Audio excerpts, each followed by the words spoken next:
Welcome back to Another Thing. I'm Larry Menti. We've talked about the one side of women in politics, those running for office. Let's talk about the other side, women voters, and the impact they're going to have on this election. A lot of people have been debating it. Nancy Hedinger is here, who is the president of the League of Women Voters of New Jersey. Everybody seems to talk about the women's vote, and they seem to always say there's security moms, there's soccer moms, there's business moms, there's single moms. Is that the case? Do women get broken up into those demographics? Well, people like to do that, but women are just like men. We don't vote a monolithic block. Women care about the same issues men care about, and different issues appeal to different women or important to different women. So it's not quite that simple. The impact of women on this election, though, is not disputable. There will be a big impact of women voting in this election. It has to be, just because of the demographics of it.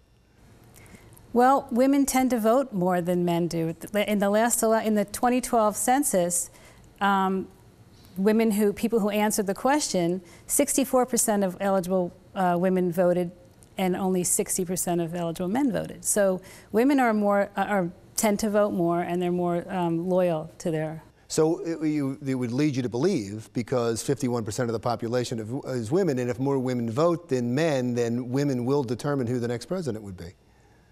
Yeah, they may, but yes, that's possible. But you can't assume that all those women are voting the same way. No, I get that, but let's just say somebody wins 56% of the women. You would think, oh well, they're going to win. That would be a great guess. And how do you feel like it's going at this point? I mean, you have Hillary Clinton running, who would be the first woman president. Is that a determining factor for women that are voting? That we have a woman. I think it's an historical event for women that we should celebrate. But I think, again, it depends upon the issues that people care about. Women don't vote just because someone is any more than you would vote for someone because he's a man. A woman's not going to vote for someone just because she's a woman necessarily. Right, but you hear, the reason I ask you the question is because you hear so much about the women's issues. There are women's issues, and that's supposed to appeal to women voters, that somebody is stronger on women's issues than someone else.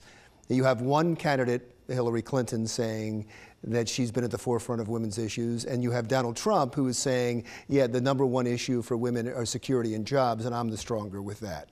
And so I'm just trying to figure out exactly what is a woman's issue.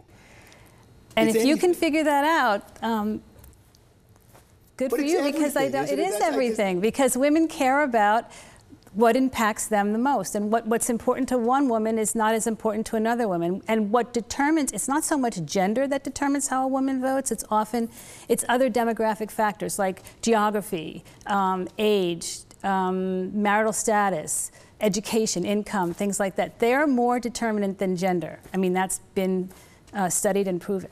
Well, the interesting thing is I'm talking to you about it. And I'm talking to you in terms that you hear political analysts talking, the demographics of women voting, how women will vote. And it almost seems, and correct me if I'm wrong, you're offended by the stereotype of that. Yeah, I am a little bit, because I don't think it's correct. I think if you talk to 50 women, you're going to get 50 different opinions about things, because we care about the same issues and maybe in different ways. So if you talk to, in the last election, well, that's a bad example, but depending upon where you are, and you may care more about security, you may care more about pay equity, depending upon where you are and what's important to you. That's why the League is so committed to making sure that people register to vote and actually vote so their voice is heard, because we don't all vote the same. It's not as simple as people want to think. It's really about what people feel is important to them. So what may be important to me, one candidate may be speaking to that, but what might be important to my female neighbor might be being addressed by the other candidate. So it's not. Right. Now I'm fascinated as to what the bad example was. I can't remember. You started talking about the last election, and well, how did women vote? I mean, I'm trying to think what I was going to say to you.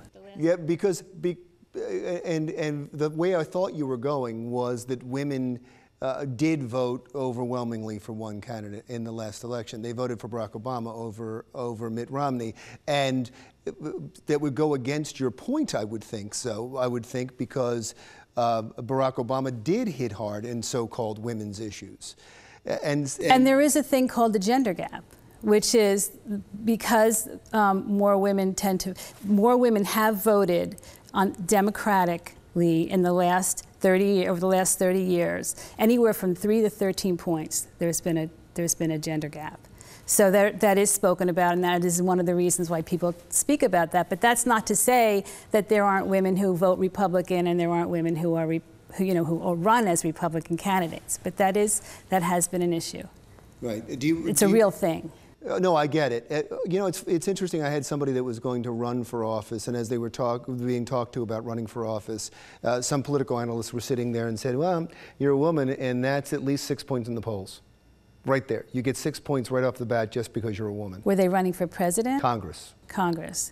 I don't know how that works for Congress. It could be wrong. I was just asking you if there is a benefit among women for a woman running for office. Actually, no, I don't think there is. And I think even particularly with young women really don't place the same amount of importance on gender in terms of how they vote. And they are offended. Some of them are offended by that implication, that inference that because they're female, they're going to vote for a female. Remember that whole issue with Gloria Steinem and Madeleine Albright?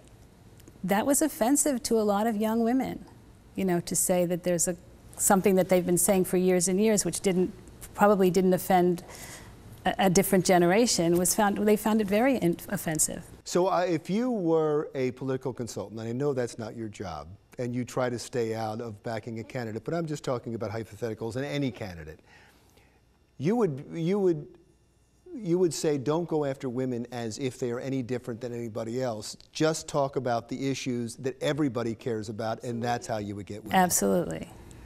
And that's the path to success. But I'm not making big bucks, consulting people as a political analyst, but that's what my advice would be. Because the analysts always seem to break things up, but I guess maybe that's how they make their living. Yeah. By doing that. Thank you so much. It was fascinating to talk to you. Thank you. Nancy Hedinger is the president of the League of Women Voters of New Jersey.